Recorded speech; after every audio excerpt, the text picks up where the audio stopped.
आज तुमने भी अपने अहंकार में हम गोरखपुरियों को ललकार दिया।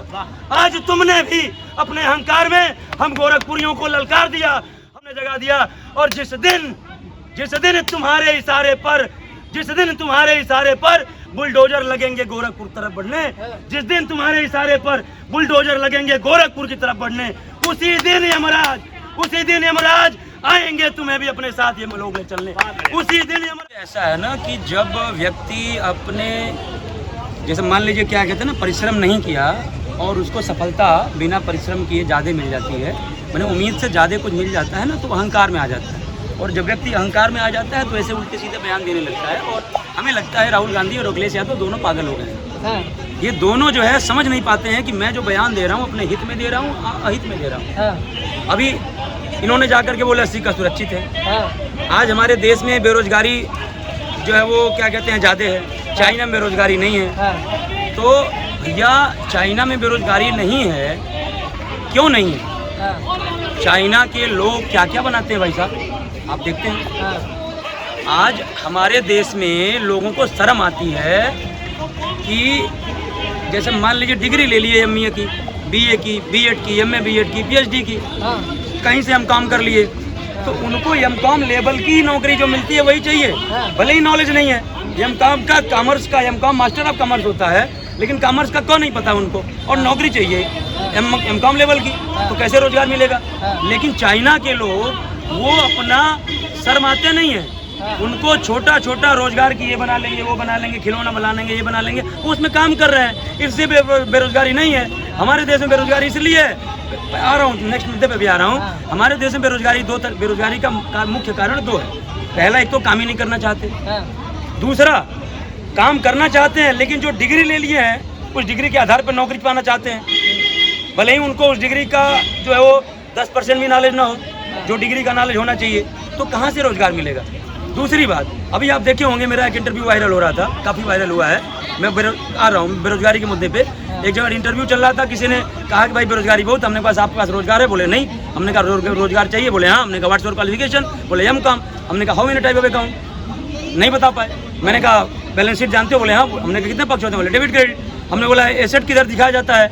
वो कैपिटल किधर दिखाया जाता है? कह रहे हैं डेबिट में, और हालांकि कैपिटल जो है वो लायबिलिटी में दिखाया जाता है। तो एमकॉम मतलब बहुत बड़ी बात होती है अकाउंट में, लेकिन नॉलेज जो है एबीसीडी नहीं पता है, और नौकरी चाहिए एमकॉम लेवल की, तो कैसे नौकरी मिलेगी भाई साहब? पहली बात, राहुल गांधी को, अखिलेश यादव को रोजगार का असली परिभाषा, असली अर्थ नहीं पता है। रोजगार का मतलब ये होता है कि जो पैसा कमाने, रोजगार का मतलब पैसा कमाने का अवसर, और जो भी अवसर दे रहा है वो रोजगार दे रहा है, या इस अवसर को देने में माध्यम बन रहा है, तो रोजगार दिलाने का या माध्यम बनने का काम कर रहा है। लेकिन इनको सिर्फ रोजगार का मतलब सरकारी नौकरी, तो कहाँ से? अरे भैया ये सरकारी नौकरी थी। आज ये बताइए, कांग्रेस के शासन काल में टीचर जो है प्राइमरी स्कूल के और जूनियर हाई स्कूल के टीचर घर पे खेती करते थे, और जा करके जो है वो जब कोई अधिकारी आता था तो घर पे अपना काम कर रहे हैं, और छोटे भाई को भेज दिया, जरा आएंगे बीएसएस साहब आइए आएंगे संभाल लेना, धीरे से घूस दे देते थे, तो मलाई मिलती थी ना सर सरकारी नौकरी में। आज जो है क्या कहते हैं कि दोनों में काम करना पड़ रहा है, और इसलिए जो है क्या कहते हैं कि प्राइवेटाइजेशन की तरफ जो लोग ज़्यादा बढ़ रहे हैं। तो आज इन लोगों को क्या है, सरकारी नौकरी चाहिए, चूँकि सरकारी नौकरी मलाई मिलती है। सरकारी नौकरी, अब वो मलाई काटने वाला समय चल गया, चाहे प्राइवेट सेक्टर में चाहे सरकारी सेक्टर में, अब वो मलाई नहीं मिलेगी। इन लोगों को मलाई काटने का, मलाई कटवाने का जो आदत है। दूसरी बात, इन्होंने बोला जो सिख असुरक्षित है।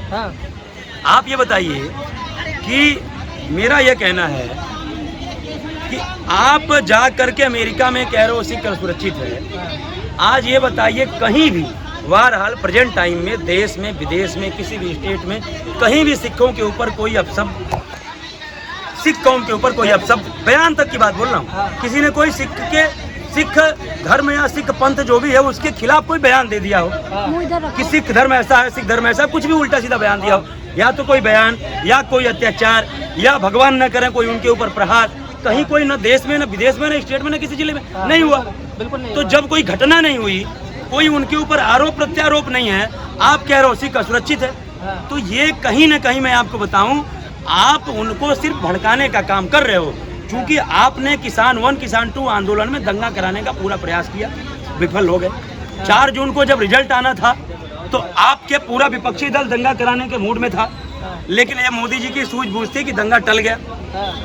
पूरा प्लानिंग थी इन लोगों की। तो अब वो आप विफलता पे विफलता आपकी मिलती चली जा रही है, तो आप सोच रहे हो कि फिर एक बार भड़काएं। चूंकि उसका कारण है, अभी इमरजेंसी मूवी आ रही है, इमरजेंसी मूवी में कुछ सिख भाई, कुछ बोल रहा हूँ, कुछ सिख भाई विरोध कर रहे हैं उनकी, कंगना रनौत की, और इंडिविजुअल विरोध है, ये सामूहिक विरोध नहीं है। ये खाली उनका, उन्होंने जो बयान दिया था किसान 2 आंदोलन में किसी महिला के ऊपर, ये जो प्रचलित हुआ है उसके जो है कारण ये हो रहा है। तो आप सोच रहे हो कि इनको एक बार फिर भड़का दें। चुनाव का माहौल है, हरियाणा में चुनाव है, वहाँ भी सिखों की संख्या ज़्यादा है, ज़्यादा का मतलब थोड़ा है बाहुल्य सिखों का,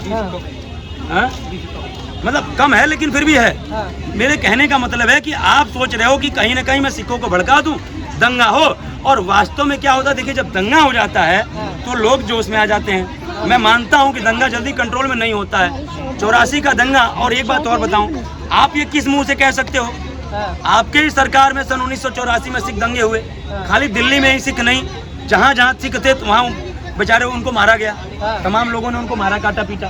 तो आप ये कैसे कह सकते हो कि सिख असुरक्षित नहीं है? अरे आपकी कांग्रेस की शासनकाल में, जिसका आप प्रतिनिधित्व कर रहे हो, आपके ही कांग्रेस के शासनकाल में सिखों की हत्या हुई और आप कह रहे हो कि सुरक्षित नहीं है। कंगना रनौत की जो मूवी आ रही है इमरजेंसी, उसको लेकर के भी कई सिख जो नेता हैं या आम लोग हैं, सिख धर्म से बिलोंग करते हैं, उन्होंने सिखों को लेकर बात हो रही है, सिखों को लेकर। देखिए मैंने कहा कि वास्तव में देखिए, एक होता है चोला पहन लेना और एक होता है वास्तव में जो चोला पहने हो, जो उसकी विशेषता है वो चरित्र आपके अंदर है। वास्तव में यदि आप सिख हो तो आप विरोध नहीं करो। देखिए इतिहास में जो भी हुआ है, क्या उसको याद करना गलत है? मैं कहता हूँ, मैं एक जगह एक डिबेट में था, किसी प्रवक्ता ने कहा कि ये 50 साल पुरानी बातें हैं, इसको क्यों याद किया जा रहा है, क्यों दिखाया जा रहा है? तो मैं कहता हूँ ये तो 50 साल पुरानी बात है। गांधी जी आंदोलन में जो है 80 साल पहले लड़े थे, क्यों उनकी समाधि पे जाके फूल चढ़ाते हैं? नेहरू जी को क्यों जो है क्या कहते हैं, याद करते हैं? भाई जब तुम 50 साल पुरानी बात कर रहे हो, नहीं याद होनी चाहिए, तो 100 साल बाद पुरानी बात क्यों याद होनी चाहिए? क्यों गांधी जी के वो प्रतिमा पे जाकर के फूल चढ़ाते हैं वहाँ समाधि पे? क्यों आज बाबर रोड है, क्यों हुमायूं रोड है, क्यों अकबर रोड है? ये खत्म करो ना, जब 50 साल से ऊपर की घटना है, लेकिन तुम्हारी औकात नहीं है खत्म करने की। और यदि कोई सरकार खत्म करने का प्रयास कर रही है तो तुम मैदान में आ जाओगे, तुम दंगा करने आ जाओगे, तुम विरोध करने आ जाओगे। आज योगी जी नाम बदल रहे हैं तो लोगों की नानी याद आ रही है, कहते हैं कि योगी जी मुस्लिमों के ऊपर अत्याचार कर रहे हैं। आज अखिलेश यादव जो है क्या कहते हैं कि जैसे इन्होंने बोला, मैं वही कह रहा हूँ, ये दोनों पगला गए हैं। इनको पता नहीं है कि मैं अपने हित में बयान दे रहा हूँ, हित में बयान दे रहा हूँ। अखिलेश यादव ने कहा कि हमारी जब सरकार आएगी तो सारे बुलडोजर गोरखपुर की तरफ भेज देंगे। मैं वही कहता हूँ, 2 लाइन कह के अपनी वाणी को विराम दूंगा। एक तो उनको संवेग संरक्षण का नियम है ना, जो फिजिक्स में M1 V1 बराबर M2 V2, जब हम कुएं में आवाज देते हैं ना, तो जिस स्पीड से आवाज जाती है उसी स्पीड से वापस आ जाती है। तो गोरखपुर की तरफ बुलडोजर जिस स्पीड से करोगे ना, गोरखपुर वाले उसी स्पीड से घुसड़ देंगे। और दूसरी बात, एक 2 लाइन और कह देना चाहता हूँ कि जिस दिन साधु का रूप धारण कर, जिस दिन साधु का रूप धारण कर पंचवटी की तरफ अहंकारी रावण चला था माता सीता जी का हरण कर। जिस दिन साधु का रूप धारण कर, जिस दिन साधु का रूप धारण कर पंचवटी की तरफ अहंकारी रावण चला था माता सीता जी का हरण करने, उसी दिन यमलोक से यमराज ने बता दिया था उसे, मैं किस दिन आऊंगा, तुझे अपने साथ यमलोक ले चलने, तुझे अपने साथ यमलोक ले चलने। कुछ अहंकारी व पापी व्यक्ति, अहंकारी व पापी व्यक्ति किसी न किसी दिन कुछ ऐसा कर जाता है। अहंकारी व पापी व्यक्ति किसी न किसी दिन कुछ ऐसा कर जाता है कि वही दिन उसके समूल विनाश का कारण बन जाता है, कि वही दिन उसके समूल विनाश का कारण बन जाता है। आज तुमने भी अपने अहंकार में हम गोरखपुरियों को ललकार दिया, आज तुमने भी अपने अहंकार में हम गोरखपुरियों को ललकार दिया। हमारे सोए हुए शौर्य को एक बार फिर से तुमने जगा दिया, हमारे सोए हुए शौर्य को एक बार फिर से तुमने जगा दिया। और जिस दिन तुम्हारे